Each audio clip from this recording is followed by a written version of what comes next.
ایک صاحب کا سوال ہے، مجھے تکلیف ہے جس کی وجہ سے بار بار وضو ٹوٹ جاتا ہے اور قرآن مجید کی تلاوت کرنا بہت دشوار ہو جاتا ہے، ہر 5-10 منٹ میں یہ شکایت ہوتی ہے، تو اس کا شرعی حل بتائیے۔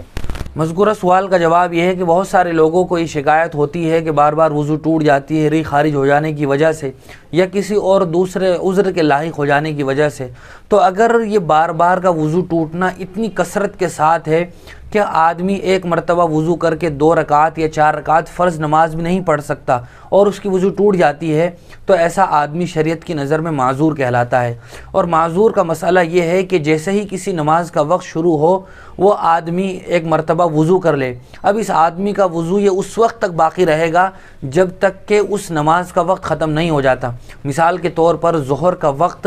آج کل 12:10 پر شروع ہو رہا ہے اور 3:30 بجے 3:45 بجے تک ظہر کا وقت رہتا ہے، تو یہ ظہر کا وقت شروع ہونے پر وضو کر لے، اس آدمی کا وضو عصر کا وقت شروع ہونے تک باقی رہے گا، اس وجہ سے نہیں ٹوٹے گا جو بیماری اسے لاحق ہے جس وجہ سے اس کا وضو بار بار ٹوٹ جاتا ہے، چاہے وہ ری خارج ہو جانے کی وجہ سے ٹوٹ جاتا ہو یا خون مسلسل ٹپک رہا ہے اس وجہ سے ٹوٹ جاتا ہو، اس طرح کی تکلیف ہے تو اس آدمی کا وضو نہیں ٹوٹے گا اس بیماری کی وجہ سے۔ لیکن اس بیماری کے علاوہ کوئی اور دوسرا ناقض وضو پیش آ جائے، مثال کے طور پر اس آدمی کو ری خارج ہونے کی بیماری ہے، ہر منٹ میں وضو ٹوٹ جاتی ہے، لیکن اس کے علاوہ اگر خون نکل جائے تو پھر خون نکلنے سے وضو ٹوٹ جائے گا، قے ہو جائے منہ بھر کر تو اس سے وضو ٹوٹ جائے گا، پیشاب یا پاخانے سے وضو ٹوٹ جائے گا، صرف وہ ری خارج ہونے سے نہیں ٹوٹے گا۔ یعنی جس عذر کی وجہ سے یہ آدمی معذور ہے اس عذر کی وجہ سے اس آدمی کا وضو باقی رہے گا، نہیں ٹوٹے گا، لیکن کوئی اور دوسرا ناقض وضو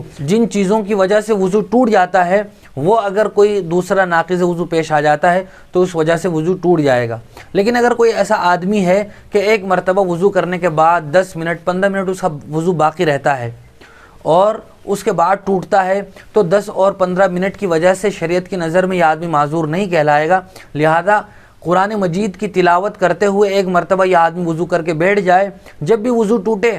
تو بہتر اور افضل تو یہی ہے کہ دوسری مرتبہ وضو کر کے آئے اور یہ آدمی پھر تلاوت کرے، جتنی زیادہ تکلیف ہوگی ثواب بھی اللہ کے یہاں اتنا ہی زیادہ ہوگا۔ لیکن چونکہ ہر 10 منٹ میں یا 15 منٹ میں بار بار بطور خاص سردیوں میں وضو کرنا بہت دشوار ہے، یا یہ کہ کوئی آدمی بوڑھا ہے تو اس کے لیے اور زیادہ تکلیف دہ ہے، تو چونکہ قرآن مجید کو چھونے کے لیے تو وضو ہونا ضروری ہے لیکن قرآن مجید کی تلاوت کے لیے وضو ہونا ضروری نہیں ہے، لہذا قرآن مجید ایک مرتبہ با وضو ہونے کی حالت میں کھول دے اور جب وضو ٹوٹ جائے تو قلم وغیرہ کا سہارا لے کے صفحات کو پلٹتا رہے اور تلاوت کرتا رہے۔ یہ ایک سلیوشن ہے اور ایک حل ہے ایسے آدمی کے لیے جس کے لیے بار بار وضو کرنا تکلیف دہ ہو،